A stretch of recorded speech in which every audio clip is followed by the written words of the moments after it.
Bismillahirrahmanirrahim. Assalamualaikum warahmatullahi wabarakatuh. Kami dari kelompok 1 mata kuliah media pembelajaran akan menyampaikan isi makalah kami yang berjudul Media Pembelajaran Berbasis ICT.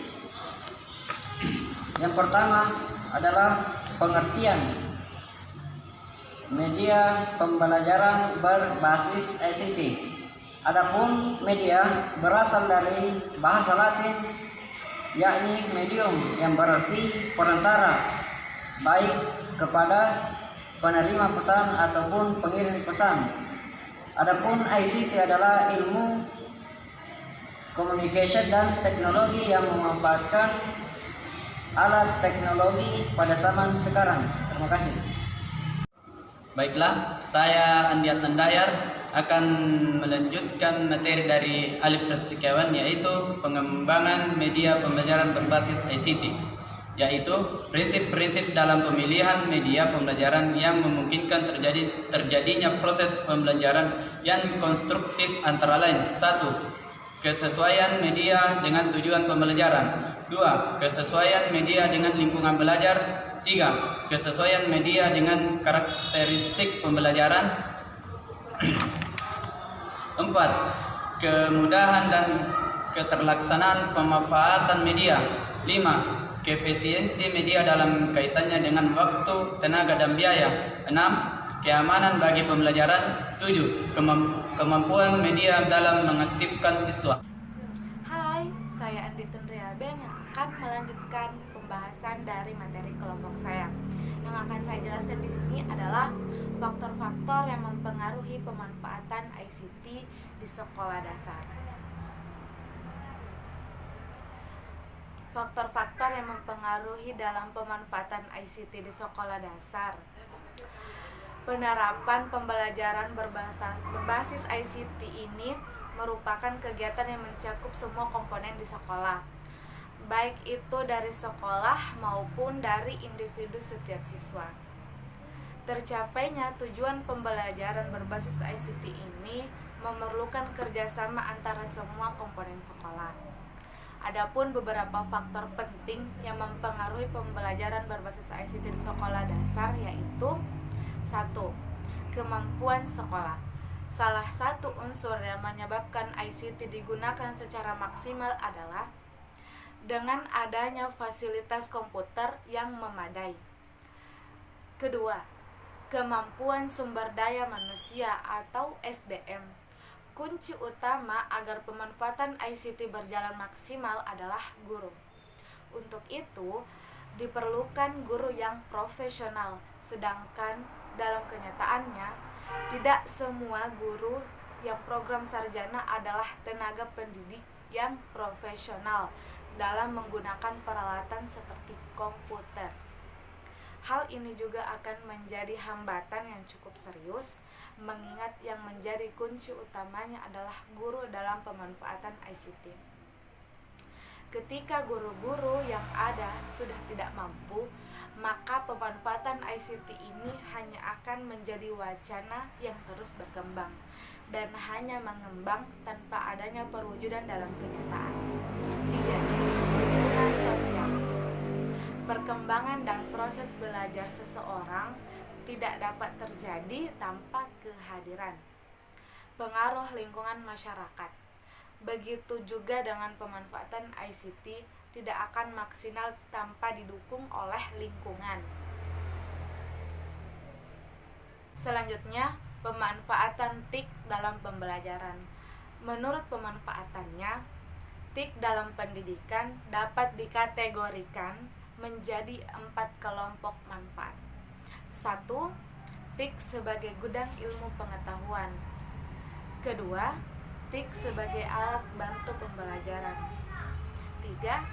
TIK sebagai fasilitas pembelajaran. Dan keempat, TIK sebagai infrastruktur.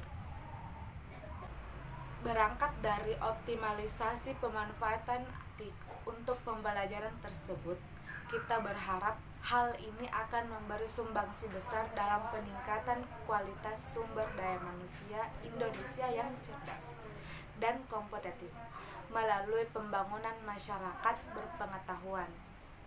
Masyarakat yang tangguh karena memiliki kecakapan diantaranya 1. ICT and Media Literacy Skill. Kedua, Critical Thinking Skill. 3.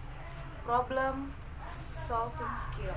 4. Effective Communication Skill. Dan Collaborative Skill yang ditujukan untuk mengatasi setiap permasalahan dan tantangan. Saya atas nama Aprilia Indirawati akan membahas kelanjutan materi, yaitu fungsi ICT dalam pembelajaran. Teknologi Informasi dan Komunikasi atau TIK memiliki dua fungsi. Yang pertama, teknologi berfungsi sebagai alat atau tool, yaitu alat bantu pengguna atau user atau siswa untuk membantu pembelajaran, misalnya mengolah kata, angka,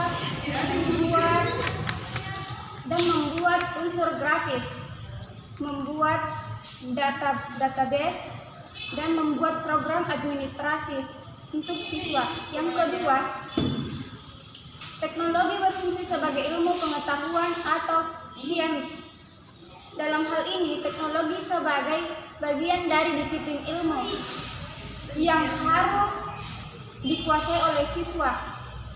Misalnya, dalam pembelajaran di sekolah sesuai dengan kurikulum 2006, terdapat mata pelajaran TIK sebagai ilmu pengetahuan yang harus dikuasai dan yang harus dikuasai siswa untuk semua kompetensi.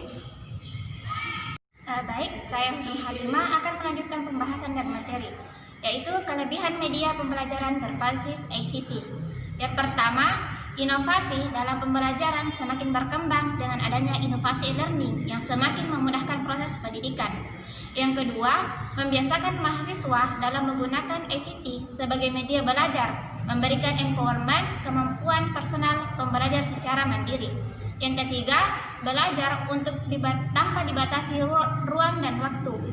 Keempat, materi-materi pembelajarannya selalu up to date. 5. Lebih aktif dan kreatif dalam mengembangkan pemikirannya. Keenam, memotivasi pembelajar. 7. Kematangan berpikir mahasiswa. 8. Informasi dari berbagai sumber informasi. Dan yang kesembilan, kaya pengalaman berbudaya.